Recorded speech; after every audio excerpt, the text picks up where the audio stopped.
Okay, we're in the throes of baseball season here. The summertime is upon us. Probably you have plans to head out to AT&T Field and take in a game. So this morning, we're going to help you plan the date to go take in that game, because on June 17th, you can go watch the Lookouts play, but also give back to a very worthwhile organization here in town, the Alzheimer's Association of Greater Chattanooga. So happy this morning to be joined by Andy Irwin. She is a longtime volunteer with the Alzheimer's Association, and Heather Reynolds, a familiar face probably. She's with Ascension Living Valley Residents. They are the sponsor of the walk on the 17th. So good to have you both. Thank you. So Andy, I want to start with you because you have been a volunteer for a long time with the Alzheimer's Association. But even before you became a volunteer, you shared with me that you were a caregiver for a good number of years for your husband, and as I understand it, also for his father. Is that right? That's correct. Yes. My husband was diagnosed at age 57 back in 2004 with Alzheimer's. Prior to that, we had also been taking care of his father. And I took care of my husband for 14 and a half years before he passed away right at 4 years ago. So, I mean, 57, that's a very, very young age to get the diagnosis. Yes, anything before the age of 65 is known as early onset. And we are seeing more and more of those that are becoming early onset. I'm sure there are people watching you this morning who are probably kind of getting closer to the TV because either they or someone they know is going through this very thing.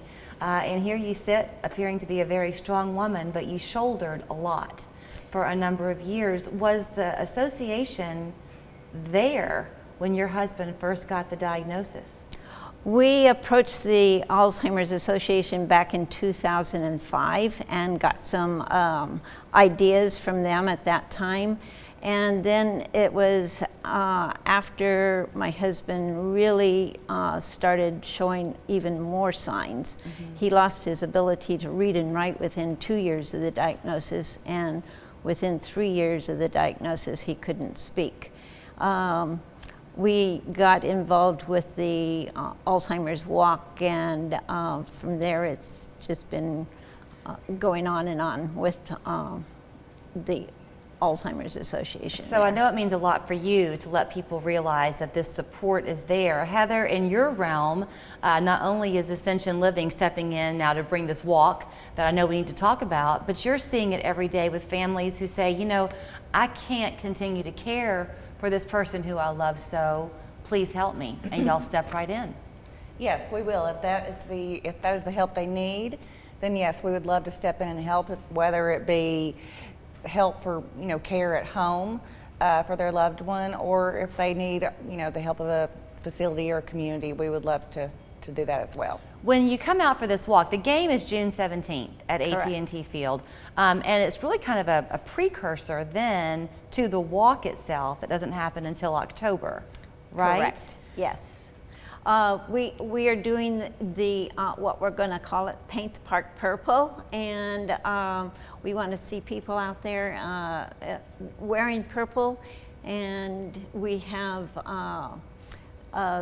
the game, and that particular time, the jerseys that will be worn by the players will be auctioned off, and money will be then given to the association through that auction, and we'll have a grand time that evening. I owe you one for clarifying things for me, because there's a lot that we're talking about here. Because when you come out to AT&T Field on the 17th, if you wear purple, you get in for free, kind of, because you also need to have gone to the Alzheimer's Association's website to sign up, or that night while you're there, go ahead and sign up for the walk coming up in October. Correct. And then you get in for free.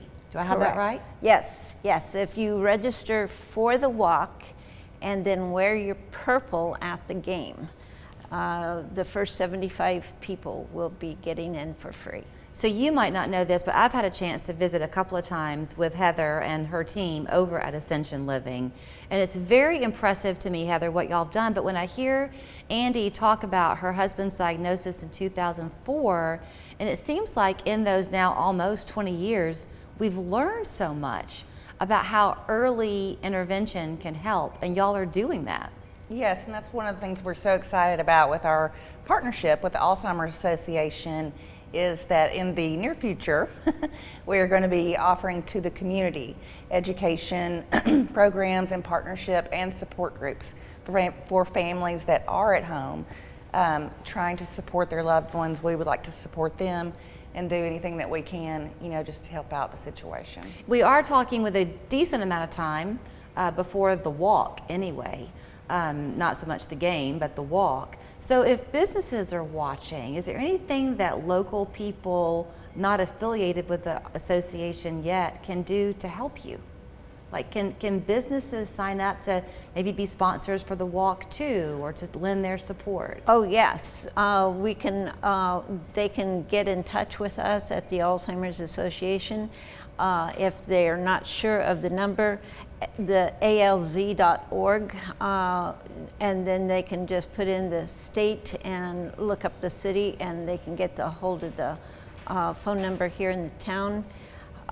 We'd be more than happy to have them help with the funding of this walk, and the proceeds then go towards research and community services and what have you that we have here. Did I hear you say that, I know 65 and under is considered an early onset diagnosis, but did I hear you say that that frequency is actually growing, that more and more people are getting an early diagnosis? Yes, yes. I have actually known some people that were in their 30s and 40s that has been diagnosed with Alzheimer's. Do we know, either one of you can answer, but is there any clue yet as to why that might be? Do you know, Heather?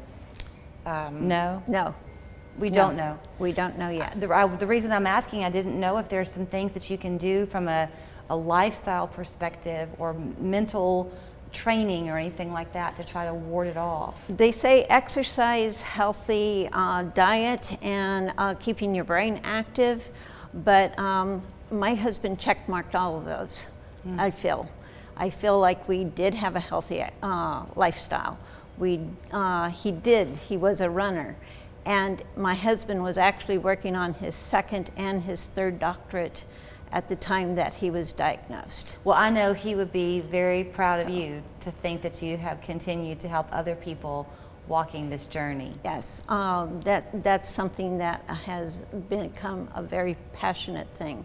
When you love someone as much as I loved him, we want to help others to not have to walk the same walk that we have walked. Wouldn't it be a fantastic thing to think that that AT&T field on the 17th could be full of purple jerseys, and if there is someone right now very emotional about the journey that they're on, they can feel that love and support and hopefully some hope as well. The Alzheimer's Association is something that has given me the camaraderie that I needed. When we work with our own loved one, you sometimes feel left out a whole lot. But when we can gather together then and rub shoulders with each other and be connected to others that are walking this same journey, you don't feel so alone. And so that is one of the things that just keeps us inspired, is that we know that there are others out there. Then except to remind you again of where to go and how to register, I'm going to let Andy have the last word. But the game is June 17th for Paint the Park Purple. Your excuse to go buy a purple shirt at AT&T Field. Please go to the Alzheimer's Association's website to sign up for the walk that will take place in October. Wear your purple shirt and then you can get in for free to the game. And in the meantime, if you need some assistance, if you're looking for a place that might be beneficial for someone you love, if you're just needing some help, reach out to them also at Ascension Living Valley Residence. They'd be happy to talk to you. Thank you both.